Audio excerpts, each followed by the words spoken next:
Welcome to the Be Your Soul podcast. I'm your host, Sky Bradshaw. This podcast is presented in 3 segments to support the energy of your authentic self. So be sure to tune in all the way to the last segment, where I will give helpful tips and tools on how to do the work.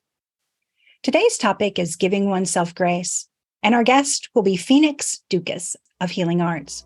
But first, let's open up space to receive the Unclouded Heart segment of our show for spirit messages on today's topic.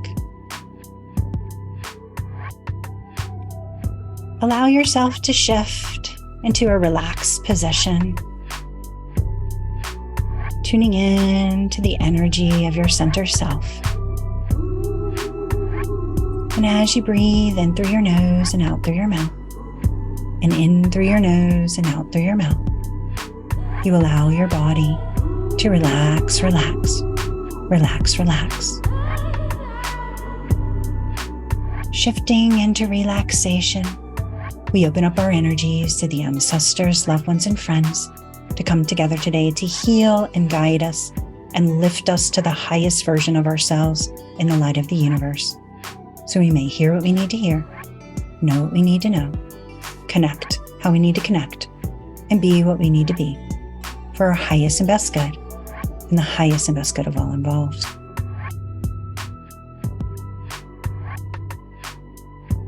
Today's topic is giving oneself grace. And as someone who can tune into perfectionism or try and always find the right way to do something, I can say that this practice of giving oneself grace has been monumental in my own personal growth. My favorite quote here is the Maya Angelou quote, "I did the best I could with what I knew, and now I know better, I do better." And honestly, that is my motto. I know that if I'm coming from a sincere heart center, if I'm doing my best with what I have in that moment, if I allow myself to recognize and realize that it's okay to make mistakes, and the greatest part about being human is that we get as many choices as we choose to make. So tuning into those sorts of things, it allowed me to recognize and realize that if I could give myself grace, if I could allow myself the advantages that I allow others, I certainly wouldn't expect my friend to be perfect or my family member. I would know that with sincerity, they were doing the best they could and not take it personally. So it took practice to turn that into and onto myself to realize that I am perfect just as I am in this moment. And I can be even more perfect in the next. So as you're trying to pay attention to where you're too hard on yourself, or unforgiving, give yourself the space to know and understand that you are deserving of grace. You are deserving of seeing yourself as whole right now in this moment. Everyone makes mistakes. Everyone is just a human on the planet trying to do the best that they can.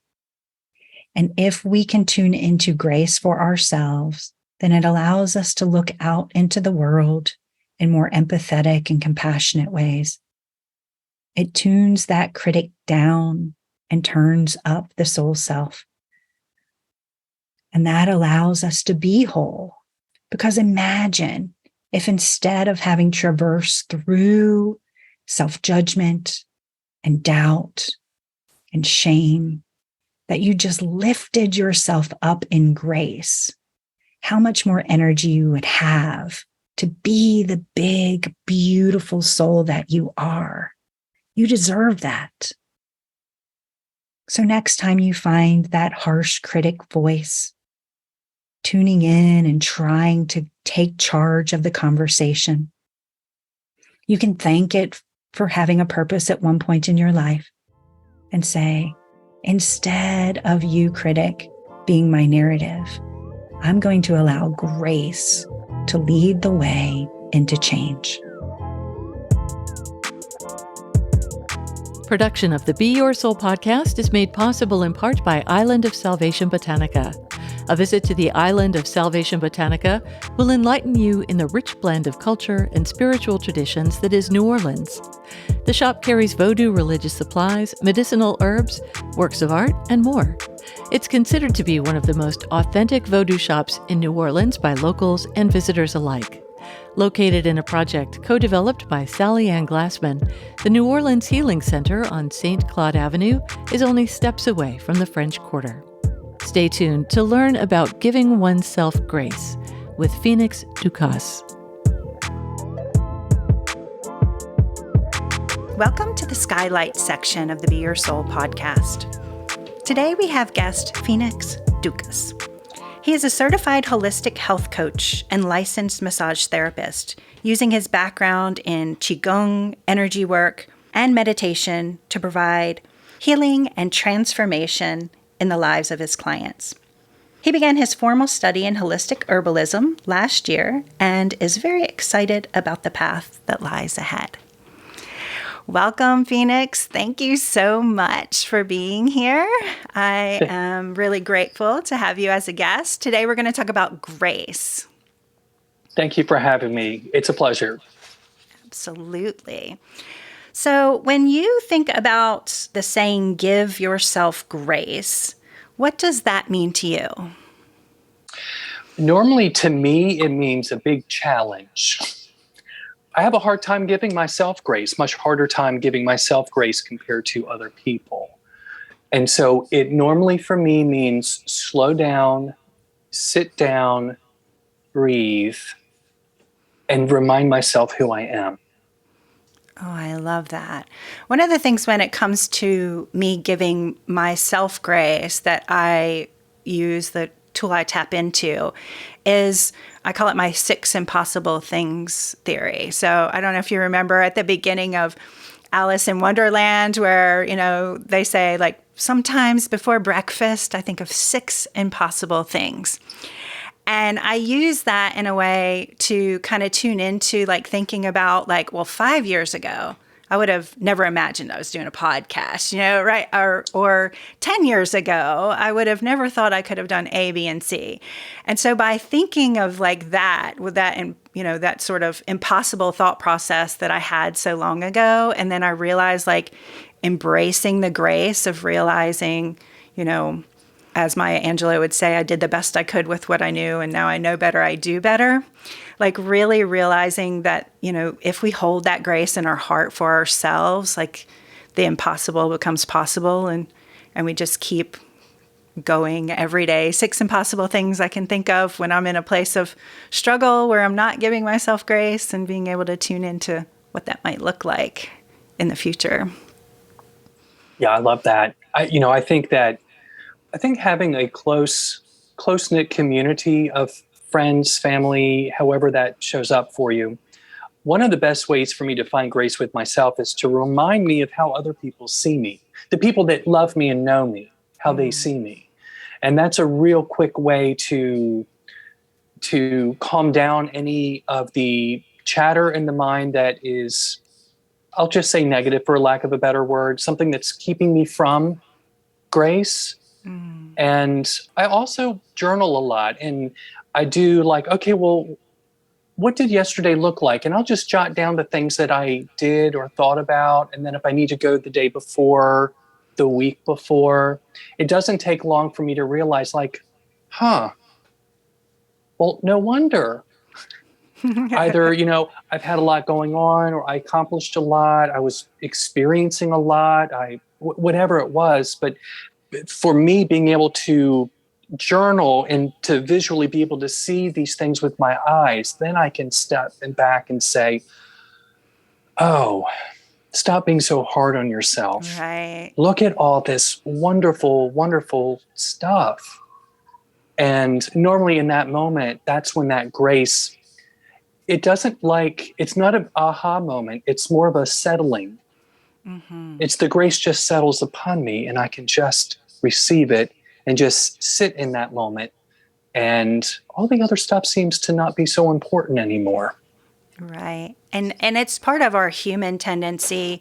Like we're more likely to remember something intense or something odd or something off than we will remember something that went right or something that was good. Like it's part of that, human tendency.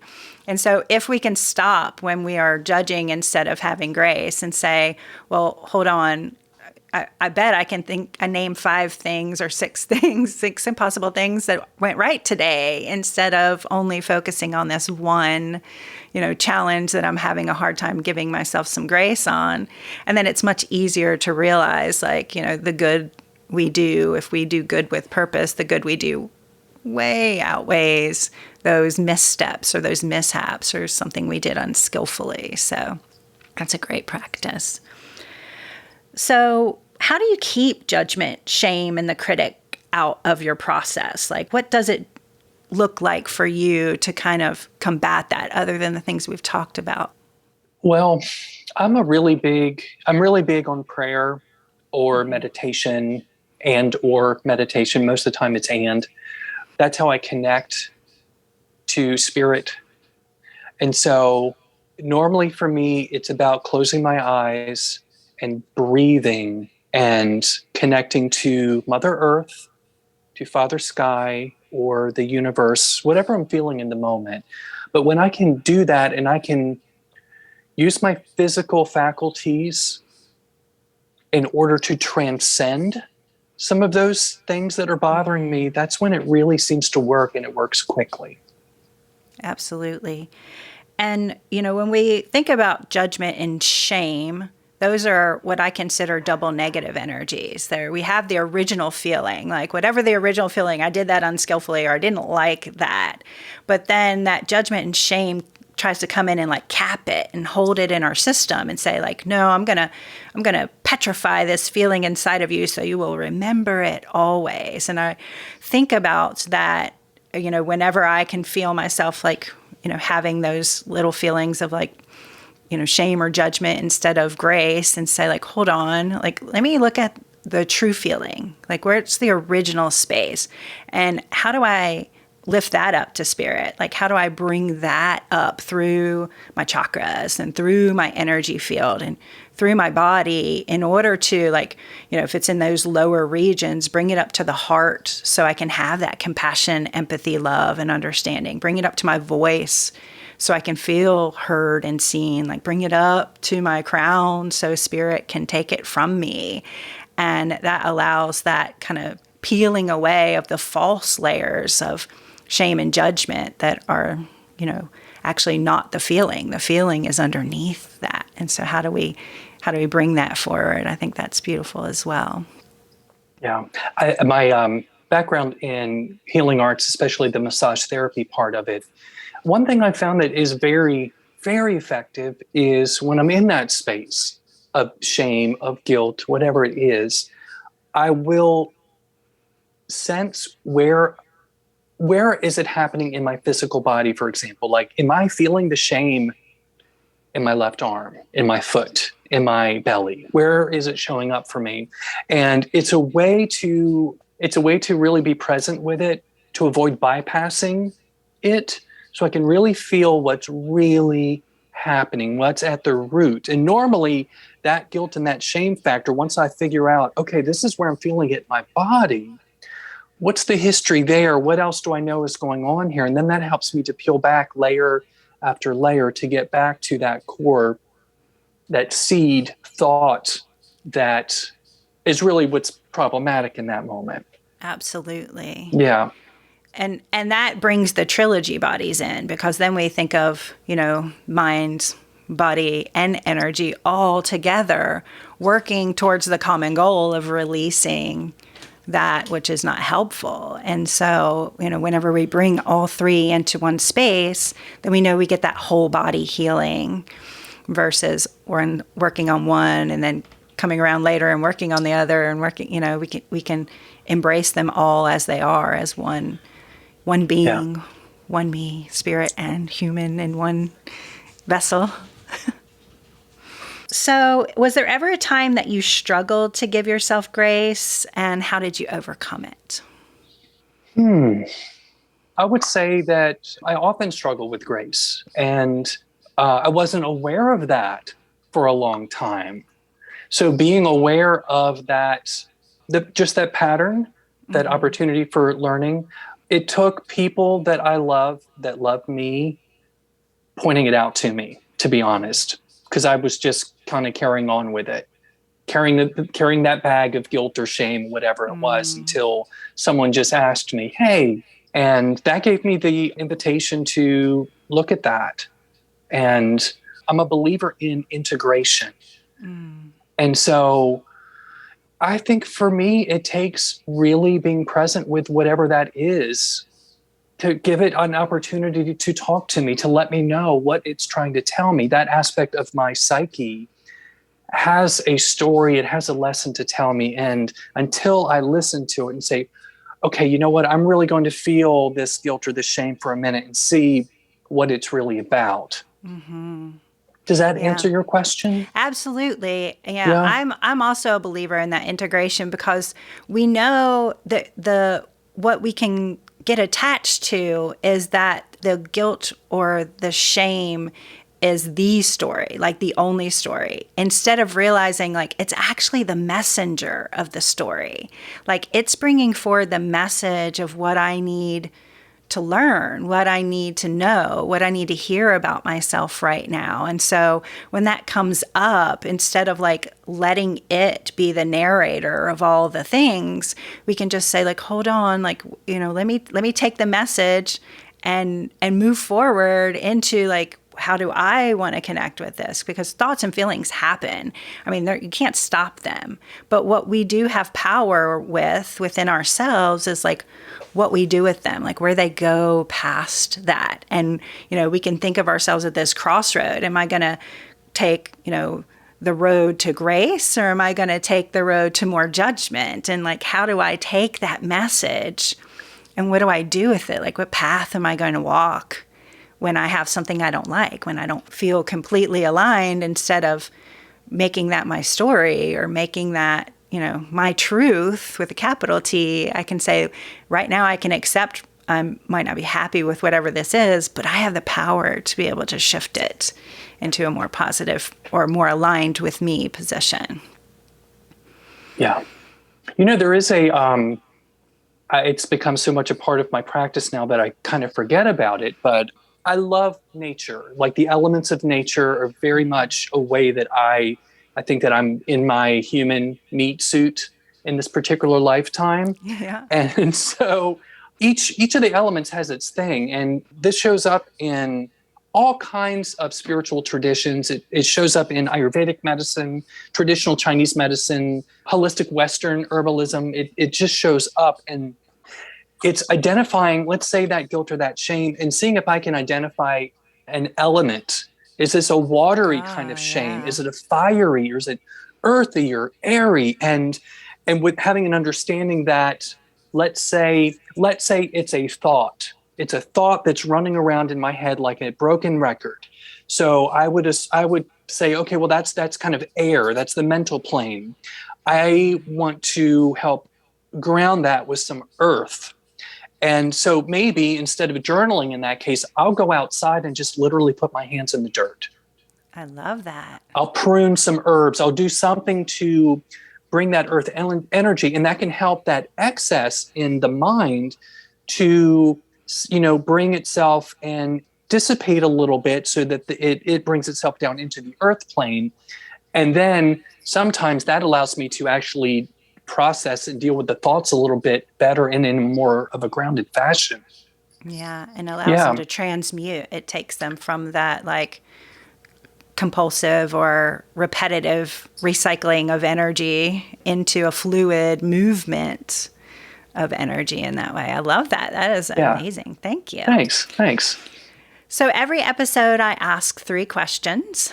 And the first one is, what do you think it means to be your soul? This is really interesting. And I'm going to answer this with a quote. Okay. And because this quote was something that came up recently, and I think it just really describes that space of of exactly what you just asked. And all I know, it's a Chinese proverb. I don't know who spoke it, who wrote it down. Tension is who you think you should be. Relaxation is who you are. And so that indicator of when I am my soul, when I am in my soul, when I am that space, it's that space of peace and relaxation that really does transcend what's happening around me. Yeah. Okay, so the second every guest question is, what is one thing that you do no matter what to be sure that you get your self-care in every day? I pray. When I say pray and I meditate together. Mm-hmm. So it's just the way that I connect to the spiritual realm. Mm-hmm. So I will address my ancestors, my spirit guides, God, spirit, a deity that I'm working with.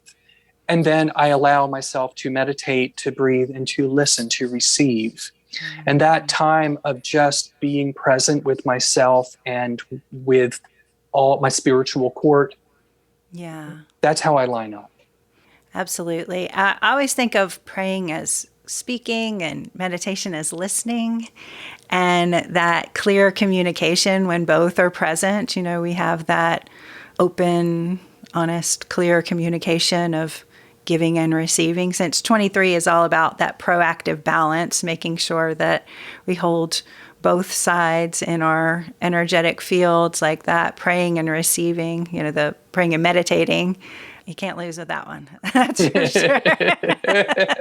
You might have some work to do with it, but it certainly is going to work for you for sure. If you hold both. So what does feeling centered and balanced look like in your life? How does that come forward when you're in that centered, balanced place? That place of centeredness and balance for me is very much like a dance. And that's where I feel that I'm participating and interacting with the world around me in a means of flowing, so that it doesn't really matter if it's pleasant or unpleasant. I'm able to flow, getting out of the way when need be, knowing when to move forward. It really is a very beautiful dance. That's how I know when I'm in that place. Yeah, I love that.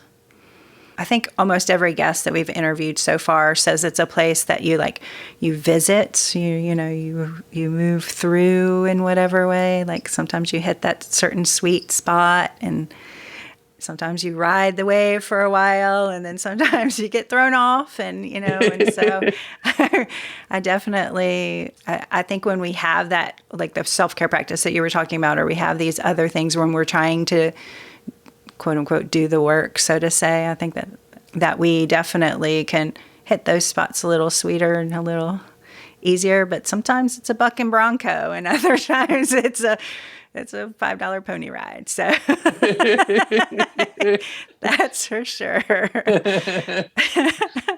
Well, I so appreciate you coming on and sharing your wisdom with us. I am eternally grateful. I also am going to give you a little prop and let you prop yourself as well. Like, you have definitely done body/energy work on me before in the past, and it was a beautiful experience. I think you hold space in an amazing way when it comes to the work that you do, and I'm super grateful for that. So thank you.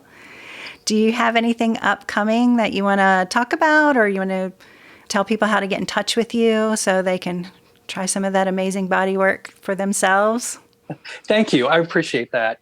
I don't have any events or activities coming up soon, but I am entertaining the idea of doing a workshop a couple times a year that is blending the movement with the breath work with some self-care types of techniques. So I'll keep you posted. So for people that want to stay posted on what I'm doing, the best way is probably to go to my business page on Facebook.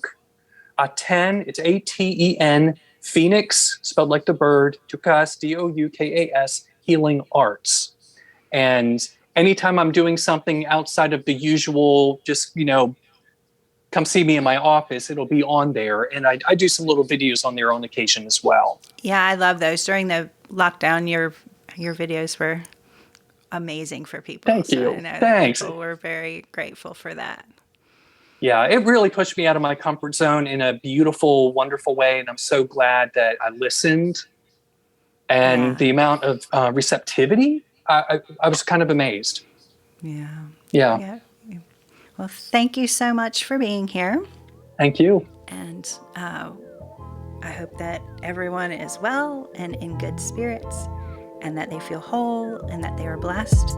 And make sure that you stay tuned to the next segment where we'll put some of these practices in practical use. Production of the Be Your Soul podcast is made possible in part by Emerge Skin and Soul, located at 2002 North Elm Street in Greensboro, North Carolina. Emerge Skin and Soul is so much more than just skincare, because you are so much more than just your skin. Emerge believes in offering a skin-to-soul experience, working hand in hand with you to achieve your skincare and self-care goals from the inside out. Offering massage, Reiki, and customized skincare plans, coupled with holistic modalities that bring skin, heart, and whole body into balance and harmony. Visit emergeskinandsoul.com today to learn more and book your appointment. Now for a segment we call That's What Sky Says, with tools to help you use today's topic of grace in your daily life.